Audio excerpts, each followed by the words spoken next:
Hi guys, I'm Azim.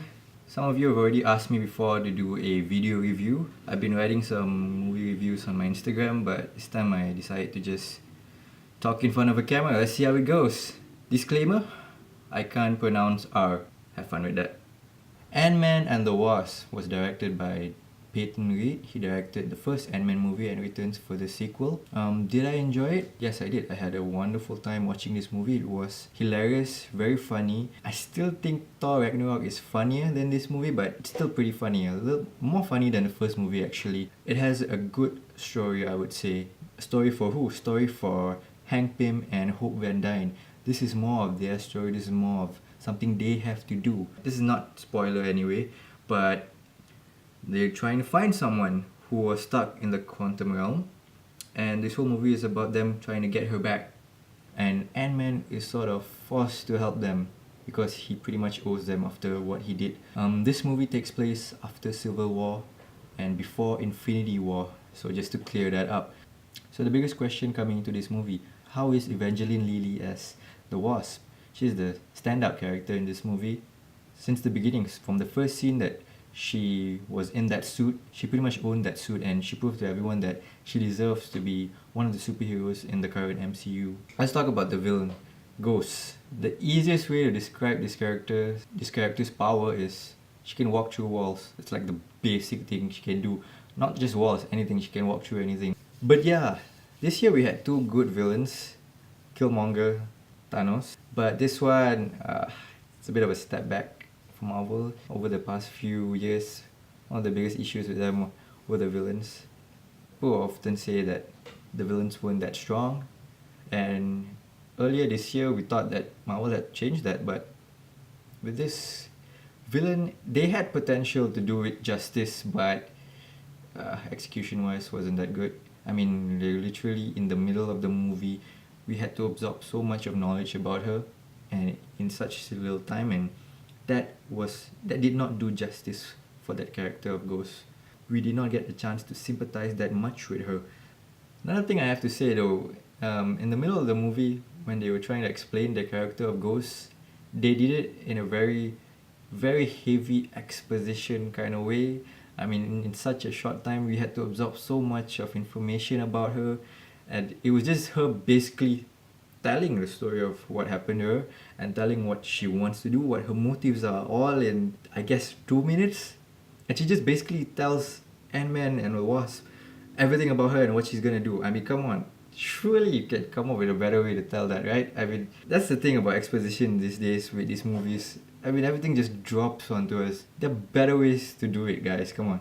Also, another part that I want to talk about is the character of Walter Goggins. Hope I say that right. I could understand why he showed up in the first scene. It was pretty much to set up a scene to introduce the Wasp and all that. But having him throughout the whole movie, especially in the third act, it felt there was too much going on at the time. This movie would have benefited with less things to do at the end. If you could focus on the main thing that was going on and really push into that emotion, that would have give it a little bit more weight. But just the fact that a lot of things were happening at the time and we had to jump from this scene to that scene and all that, when the big thing happens, the big emotional scene happens, we feel like, oh, like we just needed a breather at the time, you know, to settle in for all the chaos that was happening around it.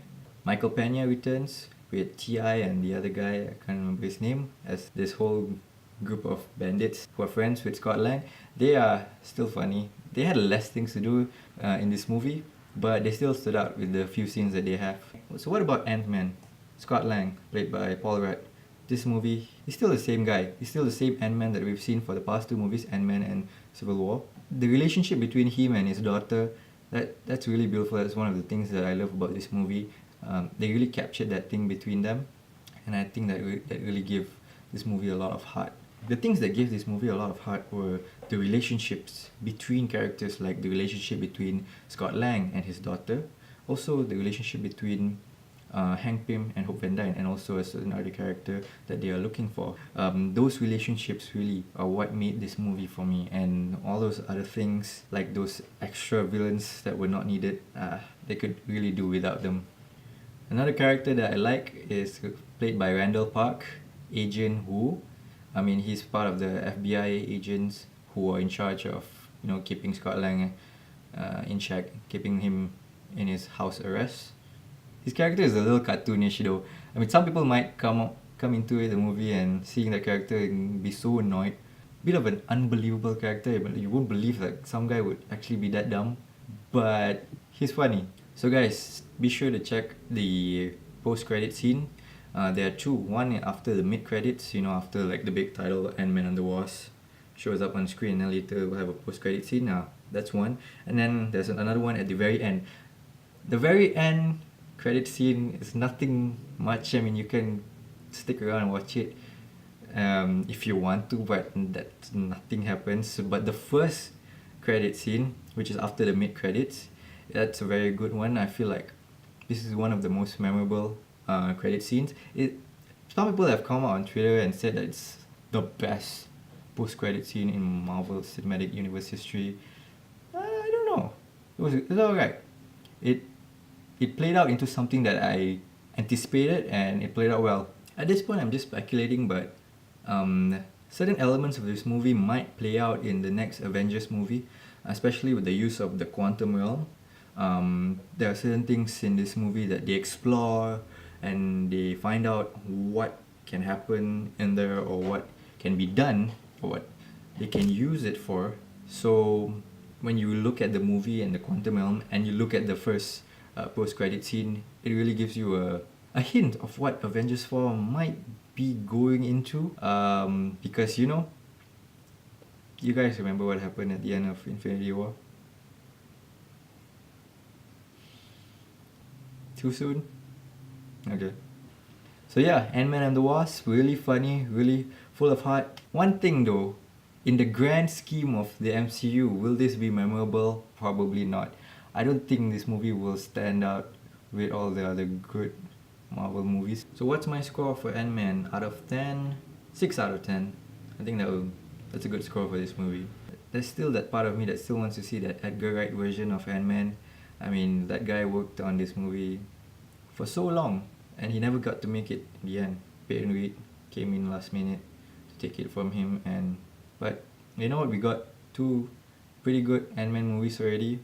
We gotta put that in the past. I mean, you can't always get what you want, right? So guys, thank you for watching my movie review of Ant-Man and the Wasp. If you want more, just let me know. I can probably make a couple more of these. Thank you, see you around.